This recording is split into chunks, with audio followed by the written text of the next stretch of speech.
blocker dan alpha blocker. Dia ada beta blocker dan alpha blocker ya. Beta blocker ya. Beta blocker dan alpha blocker. Beta blocker dan alpha blocker. Kenapa reseptor-reseptor ini harus diblokir? Ya, untuk menurunkan tekanan darah atau memperbaiki kondisi jantung. Jadi gini, beta itu ada beta 1, ada beta 2 ya. Beta 1, ada beta 2. Ada beta 1, ada beta 2. Beta 1 ada di jantung ya. Ada di jantung. Jadi kalau beta 1 ini distimulus, maka kerja dari jantung akan meningkat. Ya, kalau beta distimulus maka kerja jantung akan meningkat.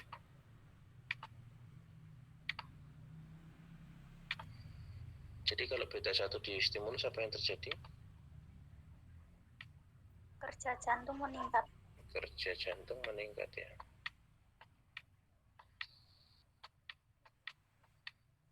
Jantung dia akan meningkat. Kalau kerja jantung meningkat maka detak jantungnya akan meningkat, heart rate-nya meningkat. Ya, detak jantungnya akan meningkat, kemudian tekanan darah juga akan meningkat.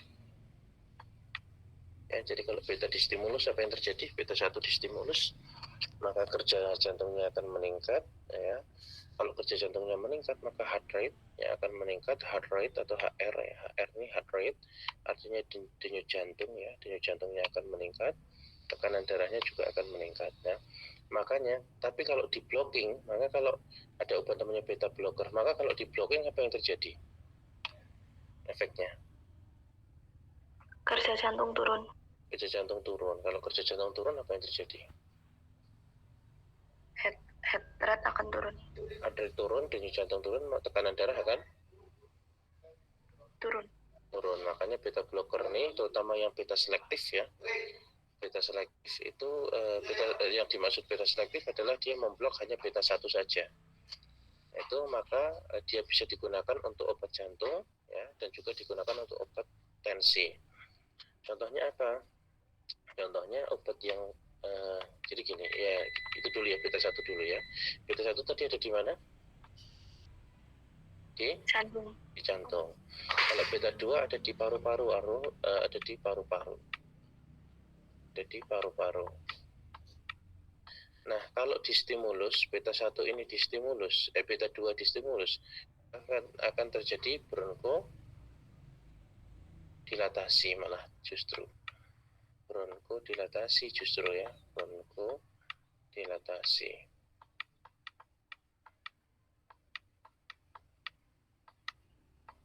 Bronchodilatasi itu apa berarti? Saluran pernafasannya menjadi ringan ya. Ya, saluran pernafasannya menjadi ringan dan atau rileks ya. Berarti kalau beta 2 ini beta 2 di stimulus maka terjadi bronchorelaksasi atau saluran pernafasannya menjadi lega. Berarti kalau beta 2 di blocking apa yang terjadi? Kalau beta 2 di blocking apa yang terjadi? Bronkokonstriksi. Bronkokonstriksi itu artinya apa? Saluran nafas menjadi berat. Sesak nafas, dia akan sesak. Ya, akan sesak. Jadi kalau distimulus dia akan mengalami relaksasi atau menjadi rileks, tapi kalau di blocking akan menjadi sesak dia. Kalau beta 1 tadi kalau distimulus apa yang terjadi? Kerja jantung meningkat. Kerja jantungnya meningkat, heart rate-nya meningkat, tekanan darahnya meningkat. Berarti kalau di blocking apa yang terjadi? Kalau di blocking apa yang terjadi?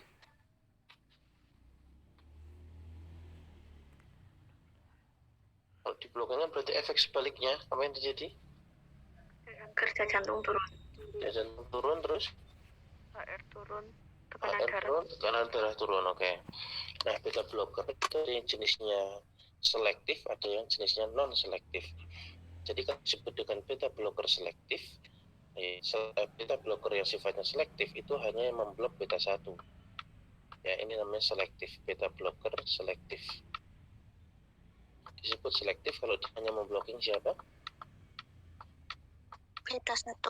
dia hanya memblok beta 1, itu makanya disebut dengan beta blocker selektif. Ya, beta blocker selektif. Nah, contohnya bisoprolol ya di sini ya. Contohnya apa? Bisoprolol. Bisoprolol. Nah, bisoprololnya ya. Bisoprolol itu adalah beta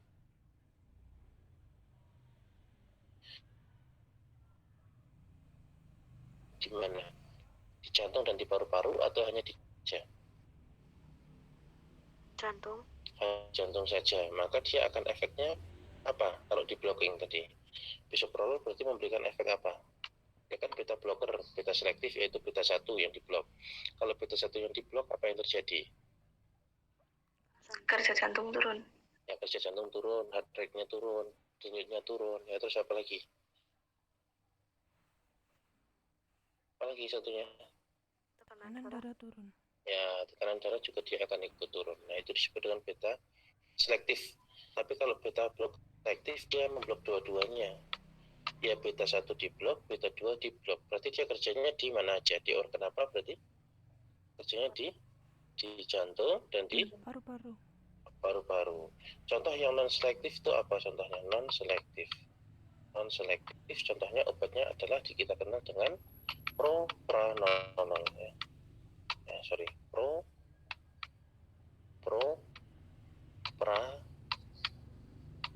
Propranolol ya, propranolol. Nah, propranolol ini non selektif. Dia memblok pada beta 1, memblok juga pada beta 2. Nah, berarti kalau dia memblok pada beta 1, memblok juga pada beta 2, apa yang terjadi? Denyut jantungnya turun nggak? Turun. Turun. Tekanan darah turun nggak? Turun. Turun. Tapi apa yang terjadi pada beta 2? Menjadi sesak nafas. Bronkokonstriksi. Oke, dia akan mengalami bronkokonstriksi. Jadi obat-obat beta blocker non selektif itu betul sih dia bisa digunakan untuk menurunkan heart rate, tekanan darah, tapi dia juga memiliki manifestasi bronkokonstriksi sehingga beta blocker non selektif ini tidak cocok untuk pasien-pasien yang menderita asma. Kenapa? Kalau pasien-pasien jantung dan hipertensi yang menderita asma kita berikan beta blocker non selektif, betul heart rate-nya turun, tekanan darahnya turun, tapi gejala asmanya akan semakin parah karena dia akan sesak nafas ya, seperti itu, sehingga dia tidak direkomendasikan pada kasus-kasus asma ya. Paham ini ya? Paham, Mbak. Oke, saya lanjut ya. Nah, sekarang alpha blocker. Reseptor alpha blocker yang diblokir itu adalah jenis-jenis alpha yang namanya adalah alpha ya. Alpha itu ada alpha 1, ada alpha 2. Nah, kalau alpha 1 ya, itu jarang digunakan untuk obat hipertensi, tapi malah justru digunakan untuk obat-obat BPH atau prostat. BPH atau prostat ya, yang memblok alpha 1. Di alpha 1 itu ada pada pembuluh darah ya. Alpha 1 ada di mana? Pembuluh darah ya. Cuma biasanya malah justru obat-obat alpha 1 itu tidak digunakan pada kasus-kasus hipertensi, tapi digunakan untuk kasus-kasus hiperplasia pada prostat ya, atau masalah-masalah pada prostat. Contoh obatnya apa? Prazosin ya. Prazosin ya. Prazosin, terazosin ya. Prazosin ya. Terazosin ya. Ya, prazosin, terazosin ya.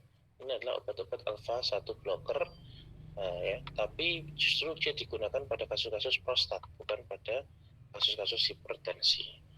Nah, kalau yang memblok alpha 2, nah alpha 2 ini ada di sistem saraf pusat. Ya, di mana? Sistem saraf pusat atau disingkat dengan SSP ya. Sistem saraf pusat atau SSP. Nah, alpha 2 itu memangnya kenapa sih harus diblok supaya tekanan darah turun? Jadi gini, kalau alpha 2 tinggi atau bekerja, maka di dalam otak itu akan terjadi, ini ada dua fase ya, lewat jalur namanya katekolamin dan namanya jalur epinefrin ya. Jadi kalau alpha 2 ini tinggi, maka katekolamin akan meningkat. Apa yang meningkat namanya?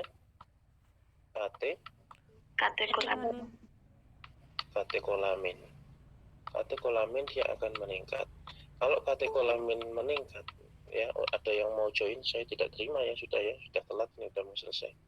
Kalau katekolamin ini meningkat, maka apa yang terjadi kalau katekolamin meningkat? Maka tekanan darah akan meningkat. Sehingga katekolamin perlu diblocking nggak supaya tekanan darah turun? Iya. Perlu, Pak. Ya, dia perlu diblocking supaya tekanan darah turun. Nah, untuk siapa yang bisa memblocking supaya tekanan darah dia turun? Namanya adalah metil dopa. Metil dopa. Metil dopa. Metil dopa ini obat antihipertensi yang dia memblok si katekolamin.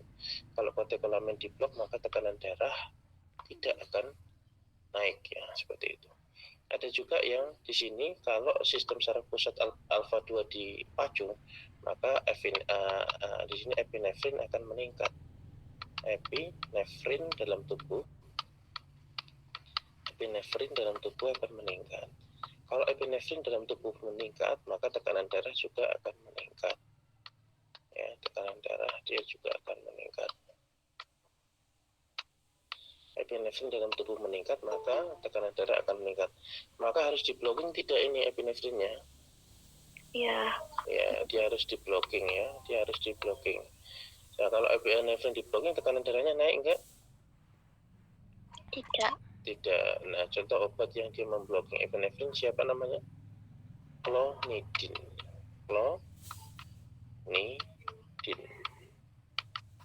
Clonidin ya. Clonidin akan blocking si epinefrin sehingga tekanan darah dia tidak bisa naik atau akan turun. Cuma jadi gini, si metil dopa ini first line ya. First line itu merupakan pilihan utama pada kasus-kasus hipertensi pada kehamilan ya, atau hipertensi pada pregnancy atau hipertensi pada kehamilan. Kalau dia hipertensi dan hamil ya, maka first line-nya atau pilihan utamanya diberikan si metil dopa. Metil dopa. Gitu ya. Jadi sedangkan yang clonidin itu memiliki efek samping berupa ini digunakan pada pasien biasa ya, Jadi kalau hipertensi tapi dia hamil itu nggak bisa sembarangan memberikan obatnya, nggak bisa sembarangannya. Pilihan terapinya itu cuma bisa diberikan golongan CCB seperti nifedipin ya, kemudian diberikan metil dopa atau kita berikan labetalol ya, namanya obat namanya labetalol ya. Itu baru boleh. Jadi kalau labetalol itu dia memblok alfa dan beta sekaligus ya. Labetalol itu dia memblok alfa dan beta sekaligus. Itu yang bisa diberikan pada ibu hamil yang mengalami hipertensi ya. Satu apa? CCB ya, jenisnya nifedipin, kemudian metil dopa, baru labetalol. Itu yang bisa diberikan pada ibu hamil. Nah, kalau clonidin bisa diberikan pada hipertensi biasa, tapi cuma kita harus hati-hati karena clonidin ini memiliki efek samping yaitu hipotensi postural. Jadi hipotensi postural itu apa? Hipotensi postural itu adalah penurunan tekanan darah secara mendadak ketika seseorang merubah posisi ya, atau mengalami perubahan posisi dari duduk ke berdiri atau dari tidur ke duduk, itu dia tensinya ngedrop dan dia bisa jatuh. Itu namanya efek samping hipotensi postural. Bisa dipahami sampai sini? Bisa. Oke, kalau sudah bisa, oke ya. Saya rasa cukup ya. Untuk ujiannya kita akan sampai sini. Mohon maaf nanti untuk teman-temannya yang belum bisa join ya, tolong nanti dikasih tahu informasinya ya, materi-materi untuk hari ini. Oke. Kemudian saya hitung masuk semua saja ya, karena ini juga ada perubahan jadwal. Cuma nanti yang masuk tolong materinya disampaikan, yang tidak masuk ya. Oke, terima kasih, saya akhiri. Assalamualaikum warahmatullahi wabarakatuh. Waalaikumsalam warahmatullahi wabarakatuh.